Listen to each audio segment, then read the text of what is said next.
اعوذ باللہ من الشیطان الرجیم بسم اللہ الرحمن الرحیم اللہم صلی علی محمد و آل محمد وعجل فرج آل محمد۔ محترم برادران عزیز، پچھلے چند دنوں سوشل میڈیا پر ایک موضوع اور من گھڑت روایت کافی زیادہ گردش کرتی رہی، جو دعوت اسلامی گروہ کے جو اس وقت لیڈر ہیں الیاس قادری صاحب، ان کی طرف سے وہ موضوع اور من گھڑت روایت بیان کی گئی کہ ایک حدیث کی صورت میں اس روایت کو پیش کرنے کی کوشش کی گئی کہ سرکار مصطفیٰ صلی اللہ علیہ وسلم نے فرمایا کہ اے معاویہ تو مجھ سے ہے، میں تجھ سے ہوں، اعوذ باللہ تعالی۔ محترم برادران عزیز، تاریخ اسلام سے جو ذرا سی بھی واقفیت رکھتا ہے اس کو اس چیز کا اندازہ ہے، اس کو اس چیز کا علم ہے کہ تاریخ اسلام میں ایک ایسا دور آیا کہ جب موضوع اور من گھڑت روایات بیان کرنا شروع کر دی گئیں اور ان کو لکھنا شروع کر دیا گیا اور پھیلانے کی بھی کوشش کی گئی۔ اس روایت کا تعلق بھی اسی جو ایک جعل ساز فیکٹری تھی احادیث گھڑنے کی، اس روایت کا تعلق بھی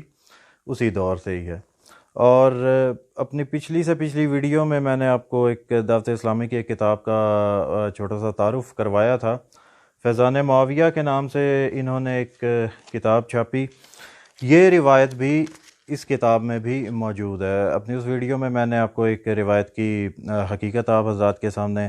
پیش کی تھی، وہ اب اس روایت کی جو حقیقت ہے وہ بھی آپ حضرات کے سامنے۔ اول تو اگر کوئی بھی عقل و شعور رکھنے والا انسان اگر اس روایت کا متن پر ہی ذرا سا غور کر لے تو اس کو سند کی طرف جانے کی بھی ضرورت نہیں پڑے گی، کیونکہ اس روایت کا متن ہی بتا رہا ہے کہ یہ روایت من گھڑت ہے اور اس کا حقیقت سے کوئی تعلق نہیں۔ چلیں پھر بھی تھوڑا سا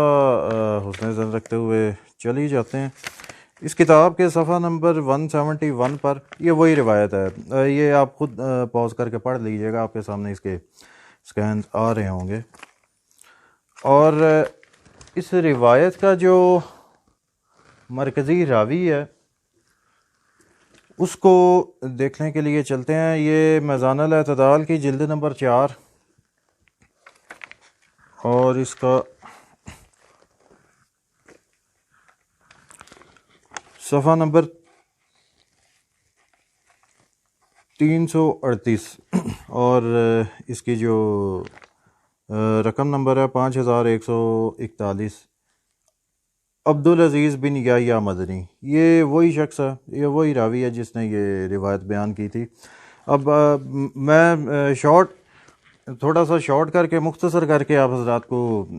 اس کا جو علم رجال کے جتنے بھی ان کے ائمہ ہیں ان کے جو بھی کامنٹس ہیں اس شخص کے بارے میں وہ میں آپ کو مختصر کر کے بتا دیتا ہوں کہ ان کو جی ابراہیم بن منظر نے ان کو جھوٹا قرار دیا، امام ابو حاتم کہتے ہیں کہ یہ ضعیف ہے، امام بخاری کہتے ہیں کہ یہ احادیث ایجاد کرتا تھا، ابن ابو حاتم کہتے ہیں کہ میرے والد نے اس سے احادیث کا سماع کیا، پھر اس کی حدیث کو متروک قرار دیا، امام ابو زرعہ کہتے ہیں کہ یہ سچ بیانی نہیں کرتا تھا۔ اب آگے اس کے نیچے لکھا ہے کہ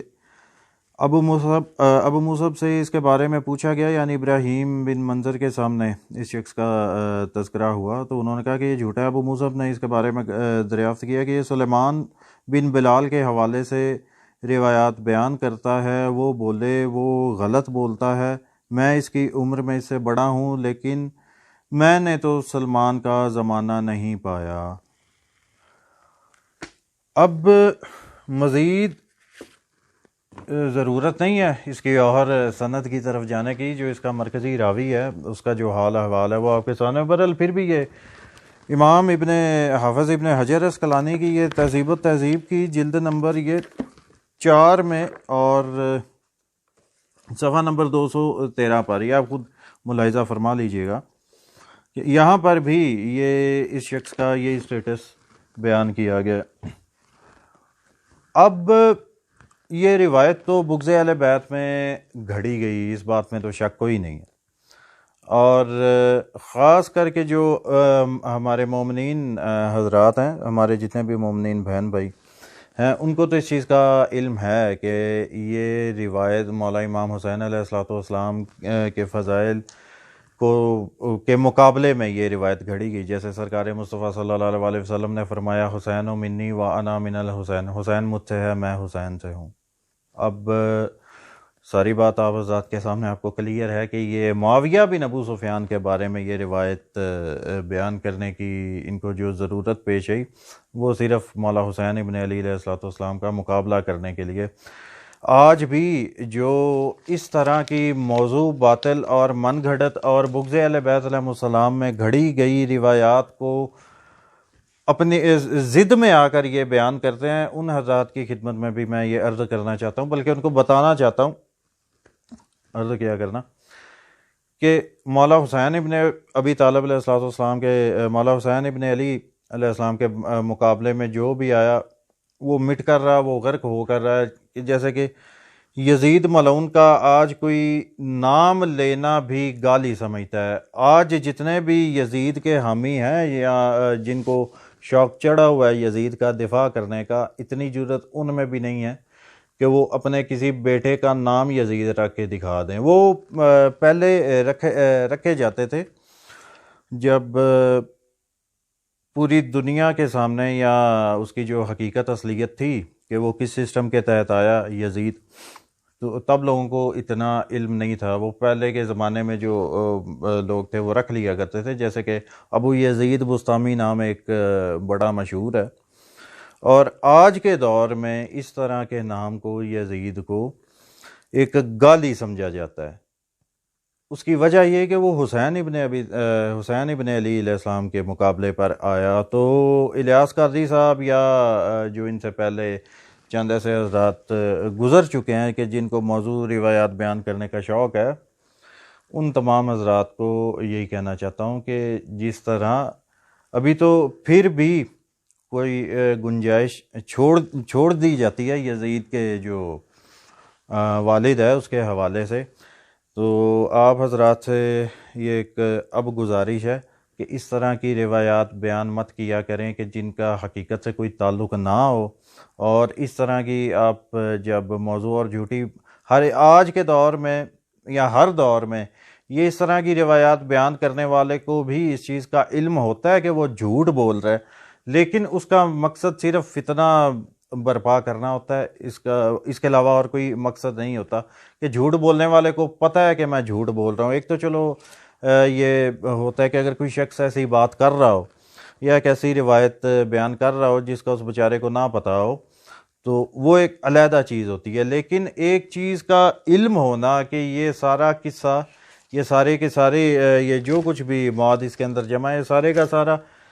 جھوٹ پر مبنی ہے، تو اس کو بیان کرنے والوں کا جو مقصد ہوتا ہے وہ صرف اور صرف فتنہ فساد برپا کرنا ہوتا ہے، اور ویسے بھی اس میں سرکار مصطفیٰ صلی اللہ علیہ وسلم کی توہین بھی اس روایت میں آتی ہے، کیونکہ سرکار مصطفیٰ صلی اللہ علیہ وسلم وہ شہنشاہ تھے تطہیر کے، تو جو شہنشاہ تطہیر ہوں ان کے ساتھ ایک ایسے شخص کا مقابلہ کرنا جو نجاستوں کے درمیان جو زندگی گزارتا رہا ہو، ہر ایک عام انسان، تو اگر کسی ایسے انسان کا مقابلہ سرکار مصطفیٰ صلی اللہ علیہ وسلم سے کرنا یا بغض اہل بیت میں اور بغض مولا امام حسین علیہ السلام میں اس طرح کی روایات بیان کرنا، یہ ہی سرکار مصطفیٰ صلی اللہ علیہ وسلم کی توہین ہے۔